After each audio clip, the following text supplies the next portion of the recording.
Hello, golfers. Welcome back to JD Golf TV, your home for playing better faster. Today, we're going to talk about what just happened. You can see I'm in my total work clothes. I just got off the golf course where I got beat by my kid. Yep, I made a bogey on the second to last hole. I just missed a birdie on the last hole, but she beat me. That's okay. Fine.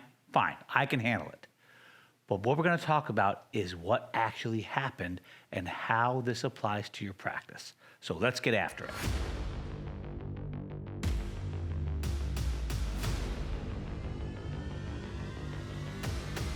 Okay, so there I am out on the golf course, and I hit my first drive.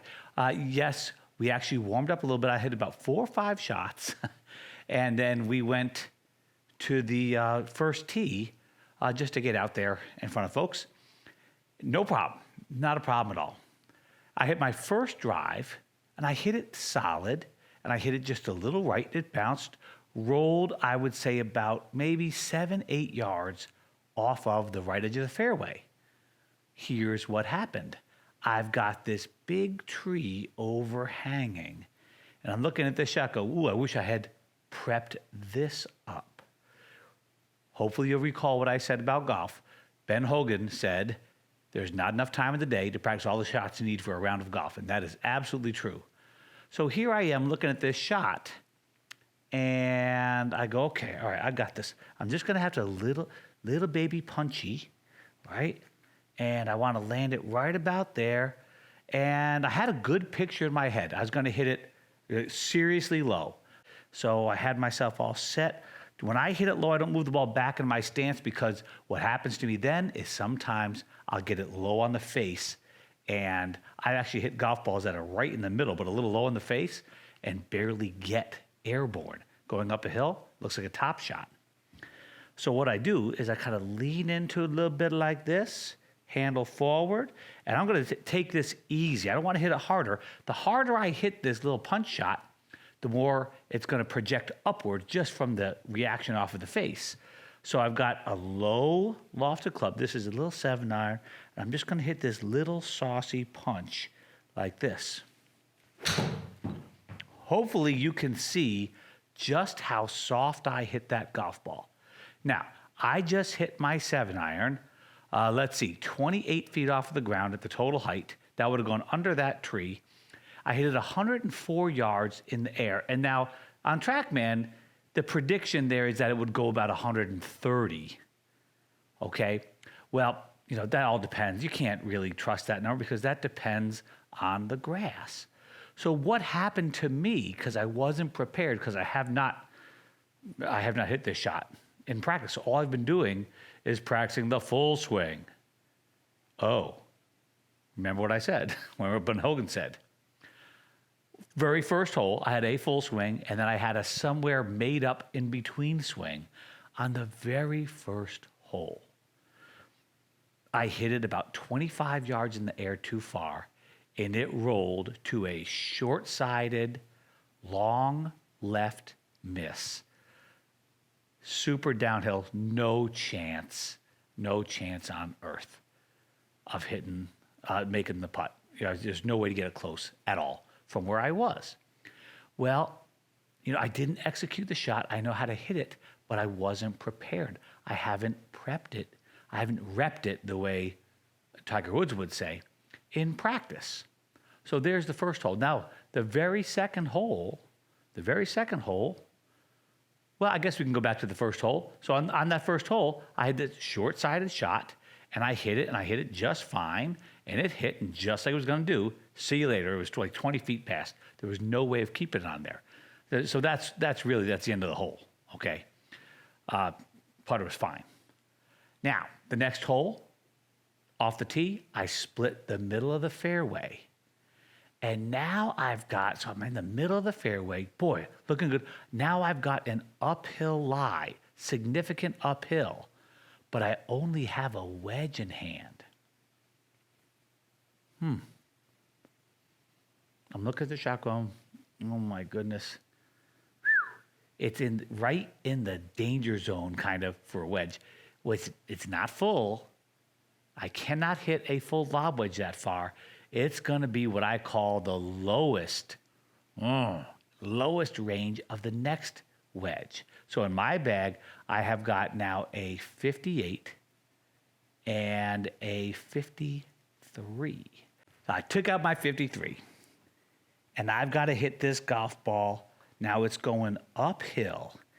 It's 83 yards, which would be a 58, but it's going straight uphill and windy.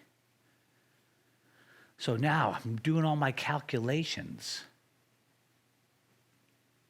and I've got to come up with, okay, 83-yard shot, which is the lowest end of this golf club.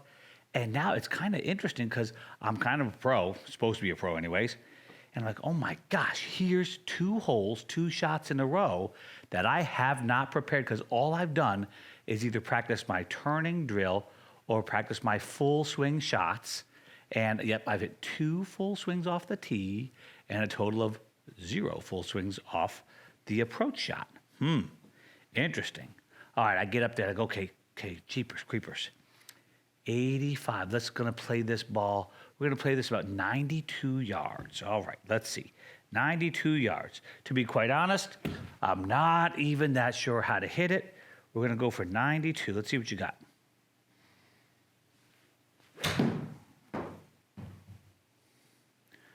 I hit that one a little bit off the toe. I hit it 85 yards. See, I got to prep that up a little bit. Now, if I did hit that shot, that was likely to spin back off the green and come about 50 yards down the slope. Thank goodness I did hit that on the green and made par. And now I get to the next hole, and I'm like, oh, I'm looking at the wind. And yeah, golf's a lot harder in the wind, right? I'm looking at the next hole going, holy crap. Well, it's a par 3, short par 3, but excessively well protected. And I'm like, oh my gosh. All right. I know I got soft greens because it rained like heck last night, and it's been raining for a week. All right. I'm going to need to step on a 9-iron, right? So again, right? Now this is 3 holes in a row, and 3 holes with an unusual approach shot. I hope you're getting my point. So now I can take out my 9-iron, and I completely nuked it right at the flagstick, and I hit it to about 10 feet. I missed the putt. Dang. Next hole, I hit a fair drive, dogleg left, fair drive off the tee, nothing big, and I'm looking at the shot again, and I'm going, oh my goodness, look at, okay. Holes up front, okay, no problem. And I know it's soft up there, so I can land this on the green, and I'm right in between 7 and 8, right? So now I'm trying to hit a 7-iron about an 8-iron distance, and I hit an atrocious golf shot. I came up 20 yards short and didn't hit it. Here's what was going on. I look at the hole, wind coming at me. This is really interesting, by the way. Remind me to talk about what the wind was doing. So the wind's at me. Okay, I'm going to hit a little saucy shot that could run up the holes on the front. And if I do hit it on the green and it goes up the ramp, there's almost no way to 2-putt it. These are the things I'm thinking about over a golf shot. So I take out my 7-iron. And once again, now this is 4 holes in a row. I have not hit anything that I've practiced. Ain't that something? All right, so now I'm going to hit, this one was, I just hit a little low draw and try to bounce it right in front of the green and roll it up. But I'm only trying to hit, if I hit this club 165, I'm only trying to hit this about 155 maximum. And I get up there, okay, all right, here we go. I'm going to take it a little bit shorter. One thing I don't want to do is slow this swing down. I always try to use the same amount of force, always, and change the backswing length. Some of my students will choke down. I just don't feel comfortable choking down. Makes the club too short for me. But if it works, choke down about 2 inches. You've just taken you've taken this club down to the low end. Probably that's a great way to gap. I'll go with a smaller backswing. And I go like this, and I hit this shot. All right, Dunigan, let's see what you're made of. 155.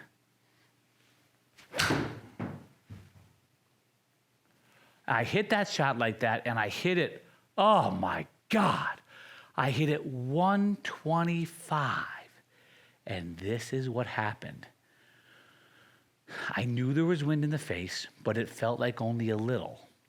And I get up there around the green, and I didn't do my job. I didn't look up at the trees down the fairway.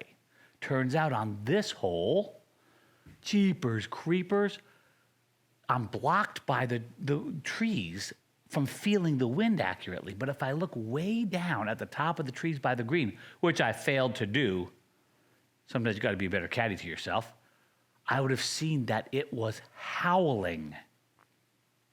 So I came up 20 yards short. I hit it right on line, just like that. 20 yards short. Okay, I had a great chip and did get it up and down.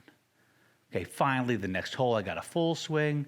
The next hole after that, I hit a chippy 8-iron. The next hole after that, I hit a nuclear gap wedge, right? Next hole after that, I hit the worst shot I think I've hit. I've got to be damn close this year. I was in the rough, hole that if you go over this hole, you're dead, right? And I'm thinking, okay, all right, I got this. And I hit a little 7-iron out of the rough, and I did two things to soften it up, right? Could have been an 8-iron, right? I would have had a nuke an 8-iron, but it was coming out of the rough, so I wanted to hit a little chippy 7-iron. And I chipped it all right. I shortened the swing, and then I slowed down on it. Yikes. Yikes. And that was a bogey. I hit that way short and didn't get up and down. I didn't hit it fat. I just hit it, I just desailed on it. Every once in a while, I know that. I know that. My instant reflection on it is, I know I missed a shot. I'm not happy, don't get me wrong. But I also know, oh man, I can't believe you just did that. You gotta hit those hard, even when you're hitting the little knockdown shot. Going soft on the downswing, controlling your arm speed, as some of the pros say, is really, really difficult to do. Okay, next hole. Boink. Beautiful drive. Second shot. Miserable lie in the fairway. Left rough. Way uphill, and I've got a 4-wood in my hand. And this is how I handled the way uphill shot. So I take out my 4-wood. Now, I don't know about you, but I'm not a high-speed guy. I can only get my driver to about 100 if I'm really feeling good, which is not all the time physically. I can hit my driver about 103 miles an hour, but it's safe to say it's probably around 99 on a daily basis, maybe faster on the golf course. Everybody swings faster on the golf course. Well, so I've got this trusty 4-wood that I use because this goes farther than a 3-wood for me. I can't get the 3-wood up in the air enough. It's a 16.5. And now for me, I'm also a low ball hitter, so I have this graphite design. It's called the IZ5. And it's a stiff flex, no big deal. It's a Tour AD. I like this company a lot, and I hit this one as high as I can get it going. What are you going to do? But I know this. A lot of us shouldn't be using 3-wood. It just plain doesn't go as far. My daughter, she's a little bit slower than me still, club head speed-wise, but she doesn't have a 3. She has only a 5-wood, and she hits the poop out of that. She goes 5-wood, 7-wood, 4 hybrid, 5 hybrid, and really that fits her set really, really nicely. I believe the 3-wood, you better have 100 miles an hour in the 3-wood swing, at least, to make it go as far as a 4-wood. So I've got this shot, and I can't replicate this, unfortunately. I'm in the rough, and I'm way uphill, right? And I go, ooh, another shot I haven't prepped up at all, but I do know how to hit this. So just do me a favor, assume I'm going uphill, okay? So I get this shot, and I know that what I've got to do is I've got to feel like I run up the hill to avoid hitting this fat. So I feel that. I feel like I'm just squishing on this front shoe. And I get up there, folks, and I hit the most beautiful shot. Let's see if we can do it for you. Oh, that was a goodie, folks. And I hit it up just like that. I kept it on the right side, the giant tree on the left. Oh my gosh, uphill lie is a left tendency. It's easy to hit them fat, and it's even easier to hit them left if you don't hit it fat. And I'm trying to keep this ball way off to the right. I don't even care if it goes in the right rough because I have a clean shot at the green. It's par 5. Well, I did exactly that. It came out perfect. Solid all the way by the green. Wedge shot on the green. Holy crap, I just played 9 holes without a normal golf shot on my second shots. Get it? So what I'm going to do, because we have TrackMan here, I'm going to do my practice, talking practice, not the game, we're talking practice. I'll do that on the range function. But then what I've got to do is do my stuff, get my swing correction, my movement improvement done, hit my shots with that, and then what I've got to do is put it in golf course mode, add the wind, and actually play golf shots that I'll need. So I hope that you get this. You've got to be preparing the shots you need for a round of golf. At the range at Applebrook where I teach, it's beautiful. And we have one side is tree line on the left-hand side, so it's out of bounds. And I tell everybody there's a mean person in that house on the other side of those trees who will come out and kill you. So we'll aim pretty much at that tree line, try to keep the ball from going out of bounds. On the other end of the range, we'll go all the way down there, musical tee boxes, where the right side is adjacent the first tee. So if you airmail one over those trees to the right, big slice, you could kill somebody. And I'll do that to folks to make it a little bit more like real golf. So at some point of your practice, if it doesn't look like golf, it ain't. So make sure you're practicing the shots you need for a round of golf. All right, folks, get after it.